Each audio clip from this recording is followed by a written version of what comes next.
What's going on, everybody? Welcome back to Dell's Corner. And of course, we have another episode of Dell's Den that's coming on up. Today, we're going to be talking to the Texas THC doctors and Dr. Shaw himself. And he's going to be discussing all types of things. We're going to hit all types of topics. I hope you guys enjoy. Don't forget to like, share, and subscribe with your friends. And again, if you're here in Texas, feel free to watch this, get the information that's needed. That way, you can get some help if you think that you need it. They're always willing to listen to everybody's thoughts and discussion.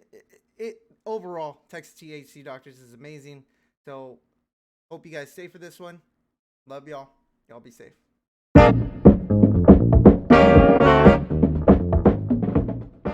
What's going on, everybody? Welcome back to Dell's Corner, where we're going to be reaching episode 2 of Dell's Den. And we have a very special individual that's here today. Has helped me a lot since we first started talking, since I got to see the company at Hill Country Comic Con this year. And why don't you go ahead and introduce yourself? Oh, thank you for having me. My name is Dr. Shaw, board certified internal medicine physician. Live here in Texas. Originally raised in New York City, came to Texas back in 2005 with the Air Force. Signed on to the Air Force back in 2002. 2005 was sent to Lackland Air Force Base. Served as a doctor in the military till about 2009, and had 2 deployments to Iraq. Served overseas. After 2009, I got out of the military and then just worked as an internal medicine physician in different hospitals. Mm-hmm. Was a director of a hospital for about 6 years here in Texas. Had our own hospitalist group. Also, I'm into hormone management, bioidentical hormone management, and I'm an expert with that. I got into medical THC back when I lived in Colorado for a couple of years. It was, Colorado being one of the first states where it was both medicinally and recreationally legalized. Mm-hmm. I was using it for cancer patients then because it was legal. And a lot of doctors back then weren't. They weren't prescribing THC even when it was illegal. And all these, unfortunate cancer patients that couldn't eat, couldn't keep anything down, had horrific pain. Mm-hmm. They were just being drugged out with morphine. And I was like, you got this awesome medication here that you guys can use. So I started prescribing it. Patients were so ecstatic, happy, families were happy. And that's when I was sold. I was like, you know what, this stuff works. I moved back to Texas. Unfortunately, it wasn't legal here. But I was keeping track of it. I was looking onto the compassionate use program in 2015. It got legalized for intractable seizures with kids. Mm-hmm. And I tried to sign on then, but they wouldn't let me sign on because they said only a pediatric neurologist that deals with these specific issues. I'm like, there's maybe 3 of those in the United States that actually qualify for that. Right. And then in 2019, they passed a bill for about 150 different medical diagnoses, incurable neurological issues, musculoskeletal issues, terminal cancer. And then recently, September 1st of this year, PTSD. So I got qualified a little over about 2 years ago. Wow. And that's when we opened up our website about a little over a year ago, texasTHCdoctor, and been trying to help out as many people as we can.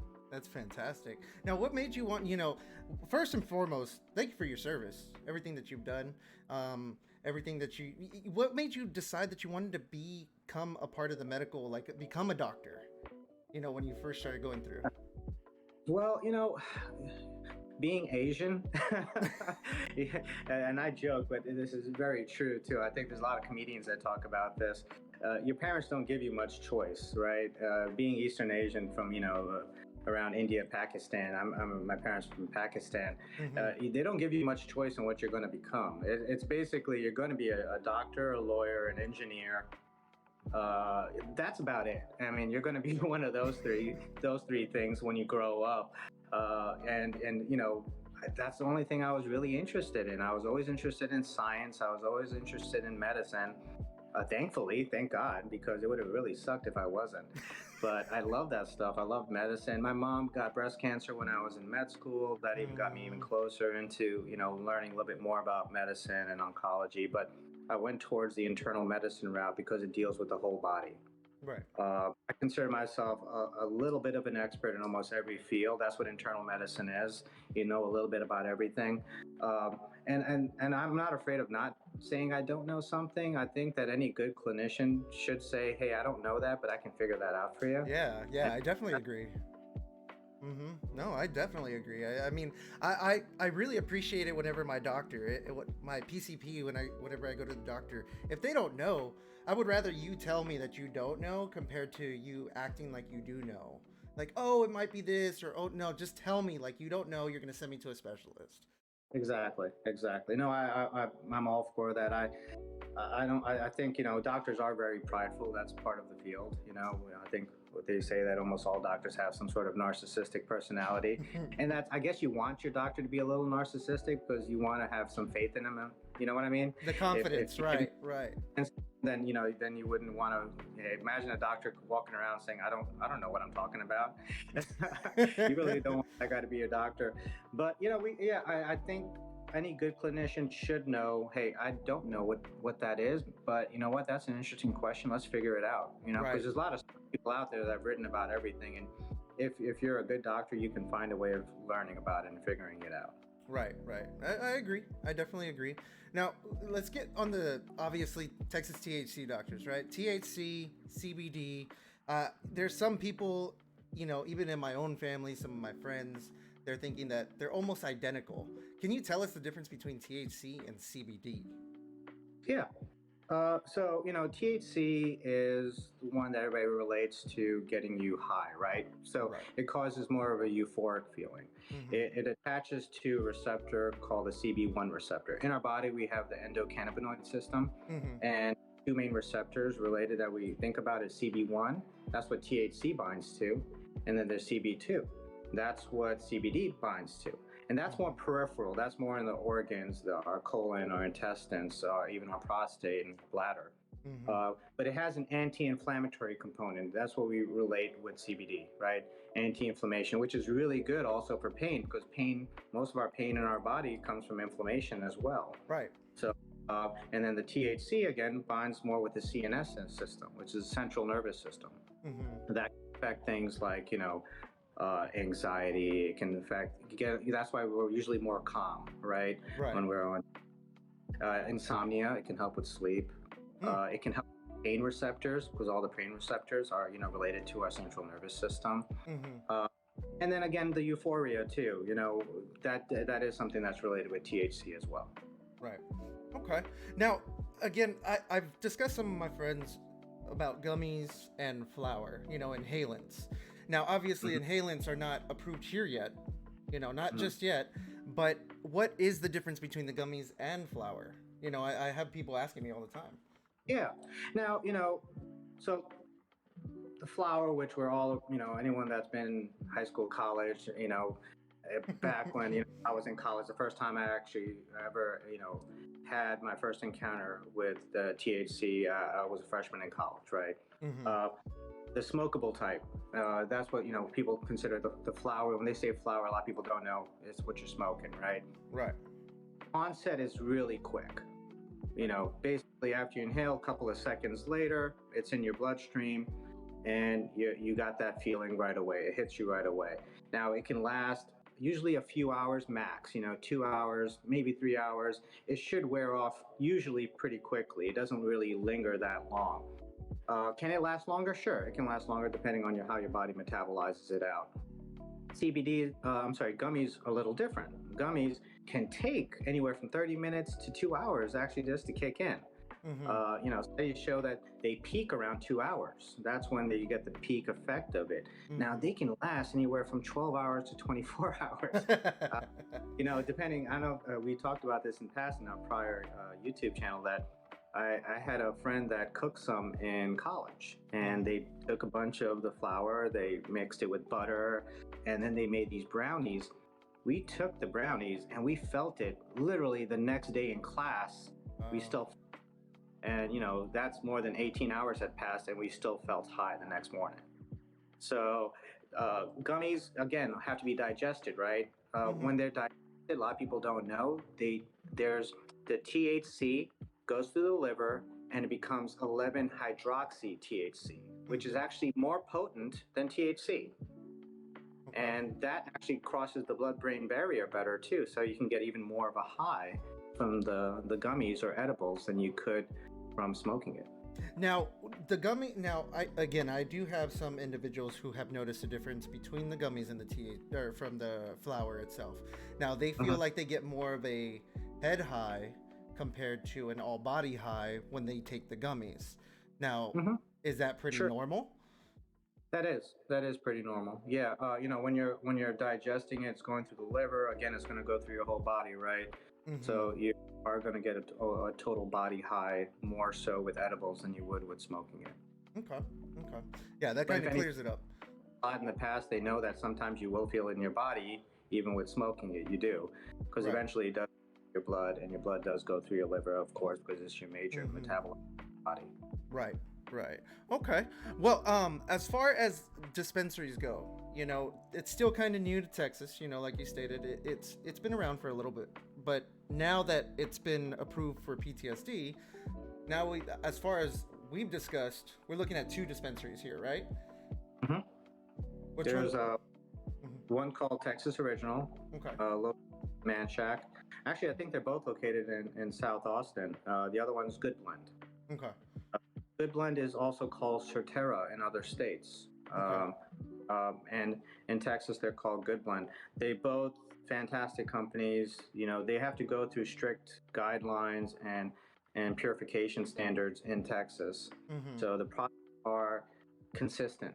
Okay. And that's something that a lot of people that purchase THC or CBD have noticed in other states, especially where it's recreational.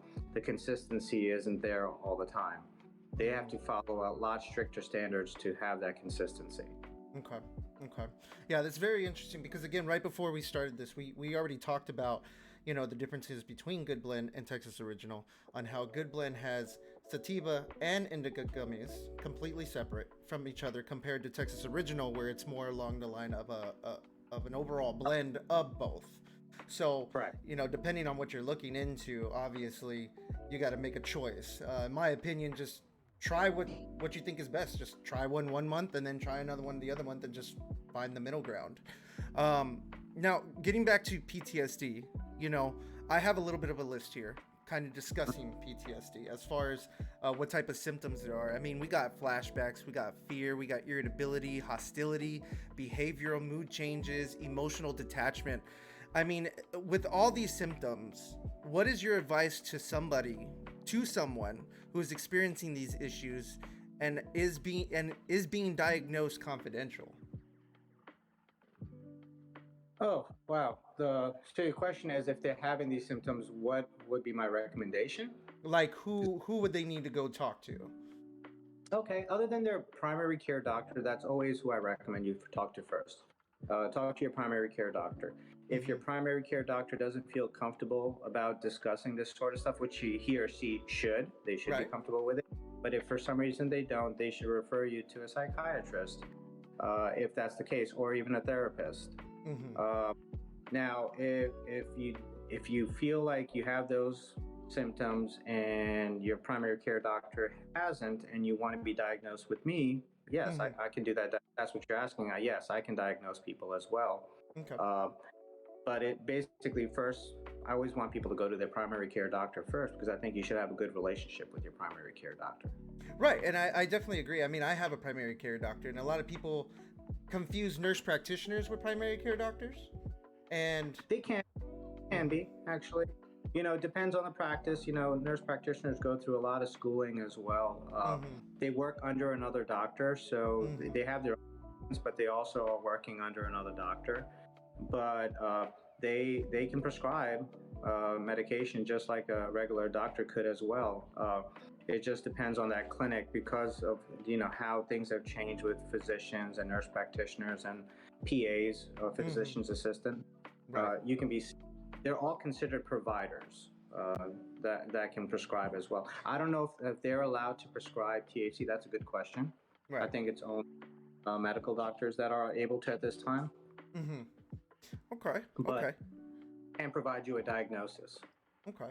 Now, I'm pretty sure some of people are a little bit skeptical whenever it comes to being diagnosed and then getting on the THC, right?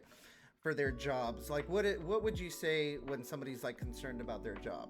Would you say like, hey, go talk to your HR, or what would you recommend?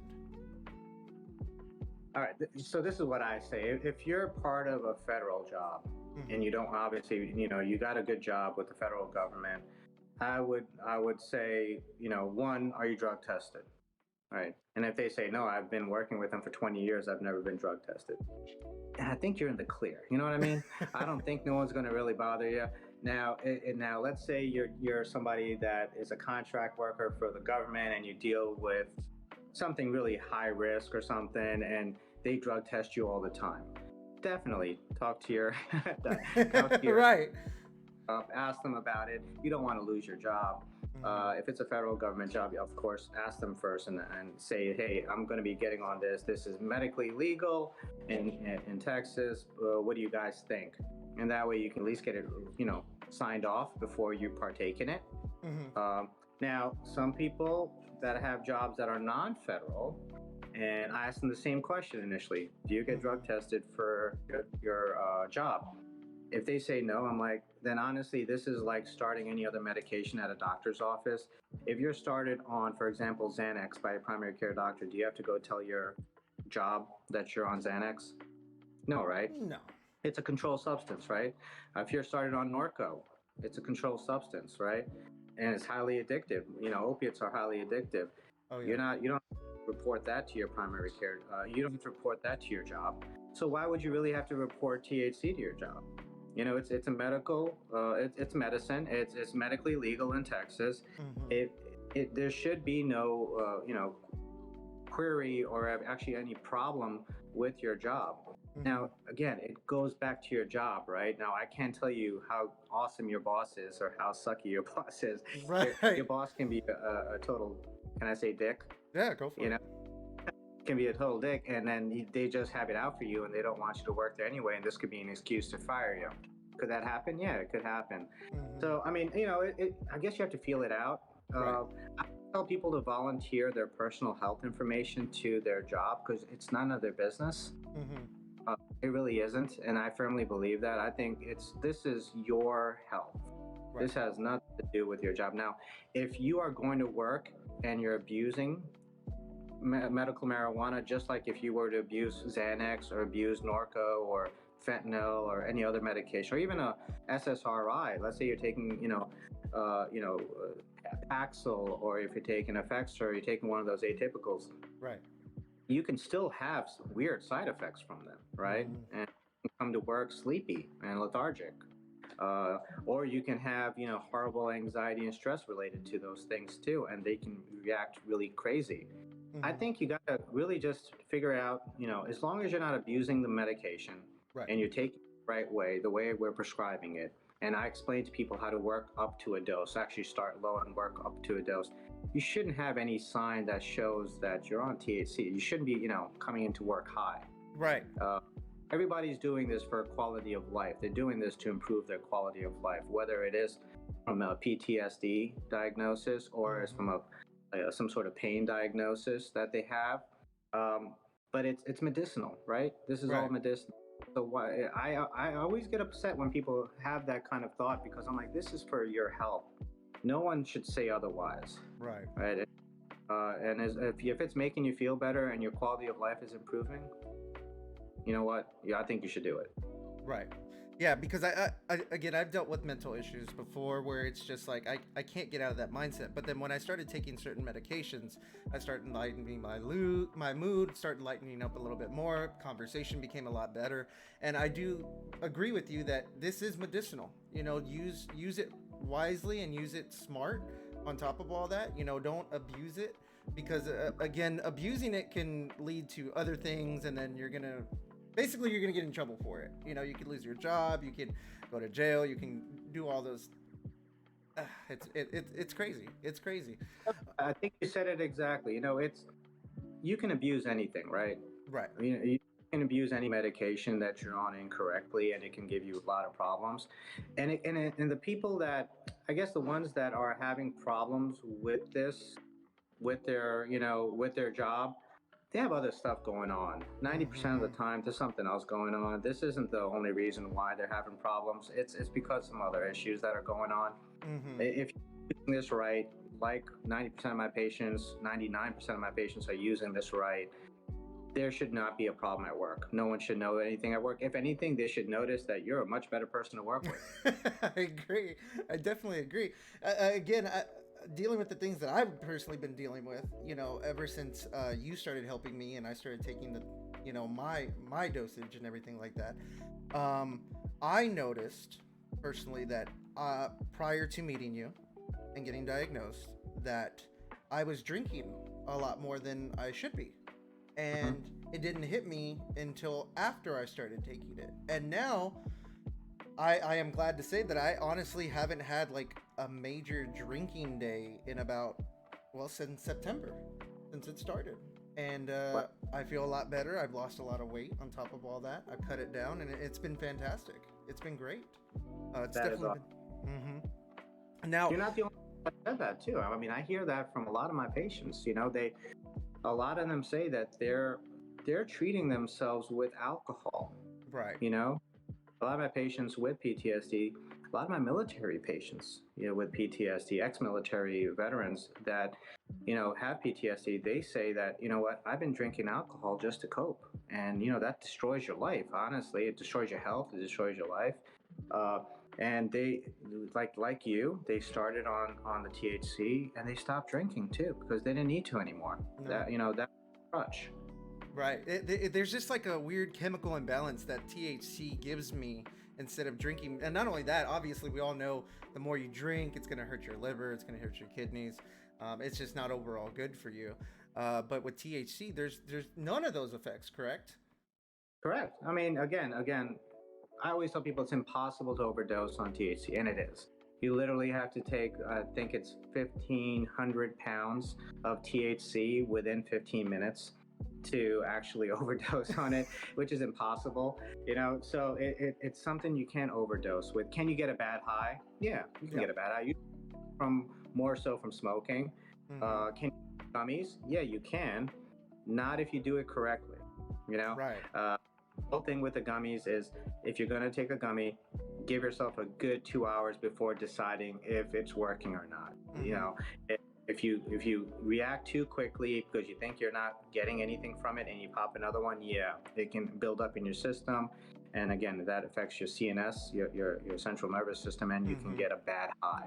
And Right. I think most of us know what a bad high is, but if you do it right, you won't have that.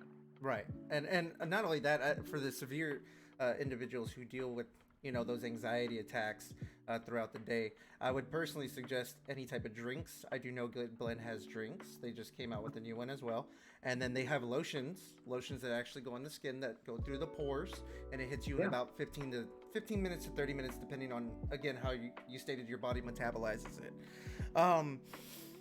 Now, again, figuring out your dosage. Now, you stated that you start from low to high, right? I prescribe a good percentage of my population, of my clients, on the prescription. I'll say start at 10 milligrams of THC twice a day, right? Now the ratio can be changed. The ratio could be, the THC dose stays the same as 10 milligrams twice a day, but it could be a 3-to-1 ratio, meaning 3 parts CBD to 1 part THC. Still 10 milligrams of THC, but it would be, essentially 30 milligrams of CBD, right? Right. It could be a 1, it could be a 10-to-1, it could be a 17-to-1. There's different ratios that we do for different diagnoses. Regardless of what I prescribe you, I tell you, for the first 3 to 5 days, take half of what I prescribe. Okay. Right? And that's just more so that you feel what it's like. You kind of get a feeling for it. And especially for people that are naive to any THC or CBD, have never used it in their life, that's really important. Start really low, half of what I prescribe you, and then do it for a couple of days just to see what you feel, right? I've lived with these forever. What's the big deal of holding it off and trying to figure out this the right way, right? Right. And that's what we start low, and then I tell people to make a calendar or a journal where you can increase it by 2.5 milligrams every 2 to 3 days until you reach that happy dose that works best for you. Because then you'll look back on your calendar or your journal and be like, you know what? When I take 5 milligrams in the morning and I take another 5 midday, you might decide to take a midday dose that works for you. And then I take 10 milligrams at night. That's the best for me because my symptoms are the best control. And that's what you call us back when you want to refill. Hey, this is what I've been doing. I adjusted it to this dose and this works the best for me. Okay. Now, another big one, and I'm pretty sure is a little bit concerning for some, and it's not just the job, but I kind of wanted to touch base on law enforcement, the cops, the popos, those people who get into a situation where they end up questioning an individual who is on medicinal THC. What, in that type of situation, what should they do? Well, again, so most people will have no problem with this, right? Because should a cop be stopping you anyway if you're not, honestly, should a cop be stopping you if you're not doing anything wrong? A lot of people have different answers to that, so I don't want to go down that road. Right, no.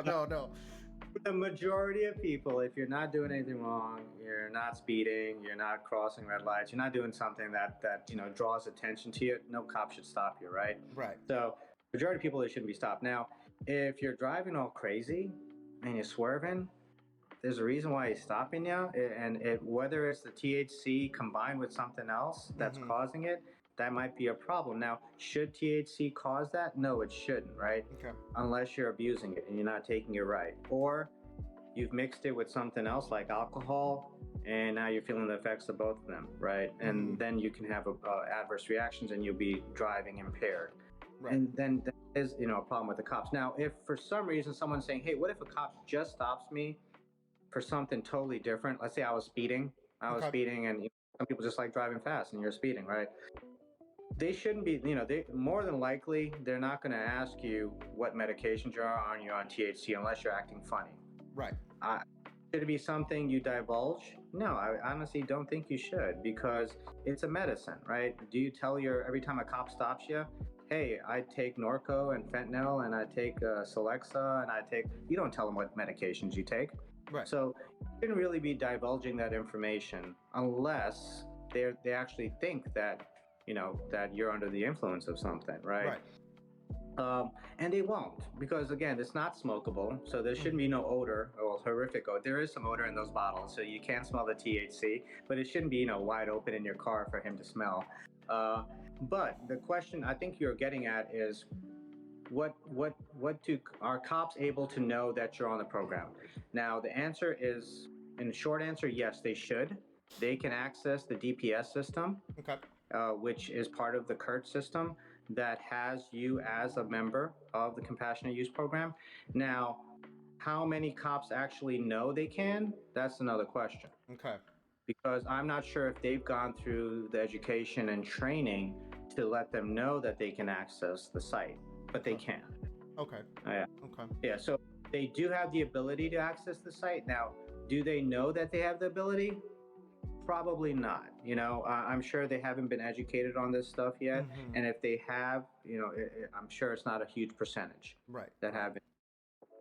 Yeah, I think it's something to definitely discuss. I mean, not discuss, I'm sorry, at least bring up, because I can say, like, for me, if I'm gonna go out and about, as an example, or and I carry a couple gummies on me, and for whatever reason I get stopped, hypothetically, and then they have to search me and then they find it, that's my concern. Hey, how are they supposed to know that I'm on this program? I don't have a card, like I think it was like California, right, where they have like their own medicinal cards, but we don't get those types of things. It's all digitally. With us, so again, something that we do offer our personal patients, if you do want like an email or a letter written to you stating that you are under our care for medicinal THC through the Compassionate Use Program, we will do that for you. Fantastic. So our patients will get that. So if you do want to keep something like that in your car, we'll be more than happy to do that for you. Okay. Now, what if obviously we're qualified here, we're been diagnosed. Now, what if somebody said, you know what, I'm just going to go to a different state? Clearly we're not in Texas, but you've been diagnosed. So how does that work? Again, a different state, different laws. Would it? I'm hypothetically speaking, if I was a doctor in another state and you're qualified in Texas and the same diagnosis qualifies you in another state, it would make my job easier, you know. Right? But uh, again, I think it would just matter state to state what their laws are and what qualifications they have. Other states might have different qualifications, so you would have to go from state to state there. I don't know. I think you're talking about reciprocity, Mm-hmm. like gun laws. You know, where you can conceal and carry in one state, and some other states carry that reciprocity law that you can conceal and carry in others. That they don't have that for most THC, so Okay. it doesn't like that for THC yet. Gotcha. Okay. Okay. Well, I think we touched a lot. You know, we touched on PTSD. We touched on what the difference between gummies and flour is. I mean, we touched a lot in general. And again, I want to thank you for being able to allow me to, you know, have this discussion, because again, I have friends, I have family, they're a little bit curious between, again, THC, CBD, the laws behind it, and you know what PTSD is on top of all that. You know, it could be a variety of things. But if they wanted to get in contact with you, your staff, over there at Texas THC Doctors, I mean, where can they go? Basically, go to our website, www.texas spelled out THC doctor spelled out texasTHCdoctor.com, and we're going to do a post actually today. We're actually going to go on Instagram, Facebook, and on YouTube, where we're going to show step-by-step instructions on how to fill out a form, what is asked of you. And Emily, my co-host that does the channel with me, she'll actually go online and fill out a form to show people how it's done. And it's not that hard. Honestly, it took her 4 minutes to fill out the form. Super quick. Quick, it's super easy. Now, again, if you we kind of brushed upon this on our channel today, was if you feel that you're not computer savvy, you don't know how to use a computer well, like, you know, our parents or our grandparents that just don't want to use it, you can just call us on the phone and we'll walk you through different ways that we can get you approved. But you know, we'll still usually need either a telehealth or a face-to-face. But we always figure out a way of doing that for people that live locally. They can come visit us at one of our clinics and do it that way. But telehealth is so easy, and you know, if any, it's so simple. And I think it's just the fear of trying to figure it out. Once they figure out, it's not that hard, and our staff will walk you through the process. Good, good. Well, that's fantastic to hear. I mean, it sounds easy, it sounds quick, it sounds simple. Now, for you, did you want to give any type of shout outs to your staff or anybody that has been helping you through the journey since September 9th, since it just has been going viral, really? Yeah, I mean, honestly, people like you, I got to thank you. You know, you're open enough to explain that, hey, this is a problem that I've had in my life. This is medicinal. It's helping me out quite a bit. That's fantastic. Hearing from you is the best, you know, source of knowledge that people can get, because you're an actual patient. Thank you. Right? Yeah. You know, it's amazing. My staff, you know, my co-host Emily, my two staff, Kareem and Viri, at the clinic, they deal with hundreds of patients on a daily basis. And basically, the two dispensaries are fantastic. You know, they've been helping us out quite a bit and providing knowledge to everybody, both Texas Original and Good Blend. They've been providing a lot of knowledge to everybody and you know, educating people in the right way, so that, you know, people can figure out if this is going to help them or not, if they're a candidate or not, and just spreading the good word. Honestly, just spread the good word about this. It's been around for thousands of years. You know, this is very safe. Right. It helps. It's been around for such a long time, and it's medicinal. It really is. Well, you know, one more time, I want to appreciate everything that you've done for me, being able to diagnose me, being able to get me on this, getting on the right track mentally, you know, because I've been in a rut for so long, in my opinion. I've just been in so many different types of positions, good, bad, and then I hit a low. And I feel like things are finally starting to come together since everything has started. And I want to thank you and anybody who is out there that is interested. I mean, it's all confidential. They're not going to sit there and spread the word about it. You know, he's here to help. His staff is here to help answer any type of questions. And, you know, it's very much appreciated. Thank you very much, Dr. Shaw. Thank you, man. God bless you. Yeah. And then don't forget to check out the channel, like, subscribe, share, and don't forget to go follow all of the social media. So I appreciate it. You guys be safe. Take care. Take care.